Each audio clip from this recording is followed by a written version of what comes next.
sahabat pembelajar di mana saja berada, jumpa lagi dengan kelas IPA online bersama kelasku prestasiku.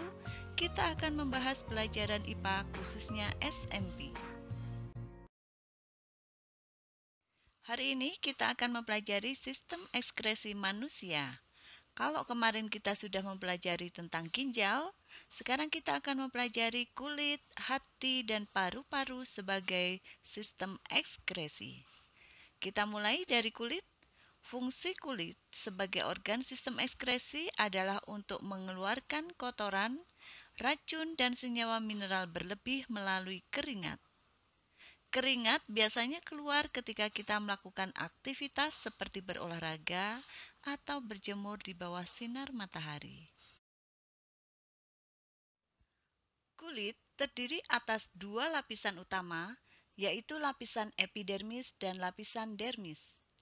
Yang pertama, lapisan epidermis atau kulit ari. Lapisan ini memiliki beberapa lapisan kulit antara lain stratum corneum, stratum granulosum, dan stratum germinativum. Yang kedua, lapisan dermis atau kulit jangat. Pada lapisan ini terdapat otot penggerak rambut, pembuluh darah, saraf, kelenjar minyak atau glandula sebasea, dan kelenjar keringat atau glandula sudorifera. Kemudian yang ini adalah lapisan hipodermis. Lapisan ini bukan merupakan bagian dari kulit, namun merupakan kumpulan jaringan ikat yang berfungsi menyatukan kulit pada otot. Lapisan ini berfungsi menjaga suhu tubuh karena tersusun atas jaringan lemak. Kita bahas mulai dari lapisan epidermis atau kulit ari. Epidermis ini merupakan lapisan kulit paling luar yang tersusun dari sel-sel epitel yang mengalami keratinisasi atau pendewasaan. Ada 3 lapisan di epidermis. Lapisan yang paling luar adalah stratum corneum, merupakan lapisan kulit mati dan selalu mengelupas.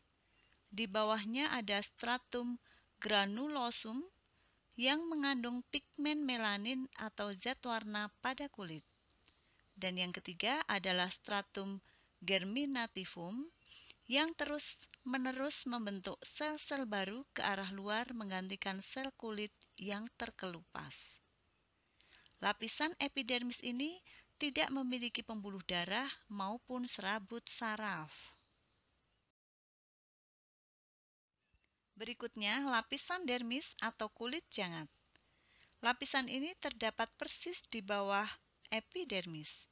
Pada lapisan ini terdapat otot penggerak rambut, pembuluh darah, saraf, kelenjar minyak atau glandula sebasea, dan kelenjar keringat atau glandula sudorifera. Kelenjar keringat memiliki pangkal yang menggulung dan berhubungan dengan kapiler darah dan serabut saraf.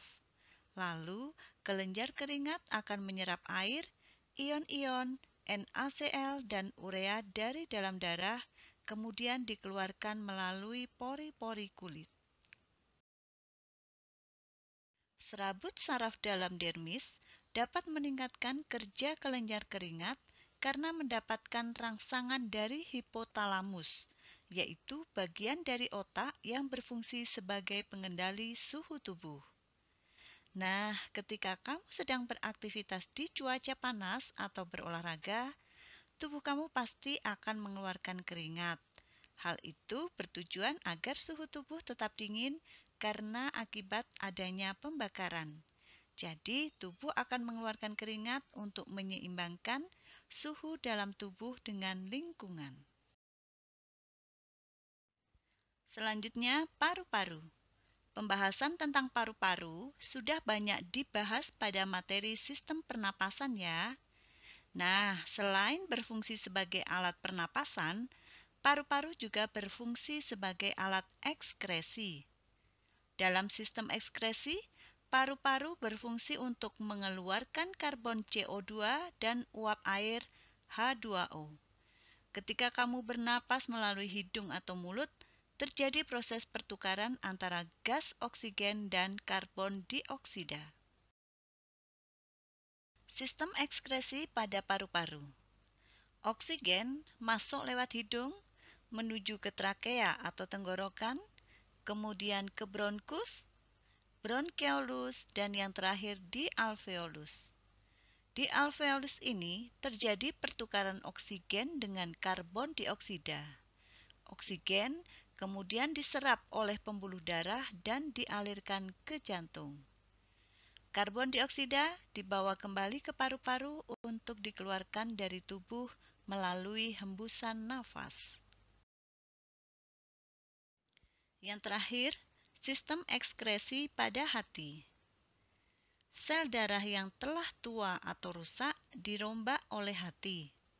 Di dalam hati, hemoglobin pada sel darah merah yang sudah tua atau rusak akan diuraikan menjadi globin, zat besi, dan senyawa hemin. Zat besi disimpan di hati, dialirkan ke sumsum tulang belakang. Globin digunakan untuk membentuk sel darah merah baru dan metabolisme protein. Sementara itu, senyawa hemin akan diubah menjadi zat warna pada empedu, yaitu bilirubin dan biliverdin, zat warna pada feses dan urin. Apa itu empedu? Empedu merupakan cairan berwarna kehijauan dan rasanya pahit. Empedu ini berperan untuk mengeluarkan racun dalam tubuh serta melindungi tubuh dari bakteri.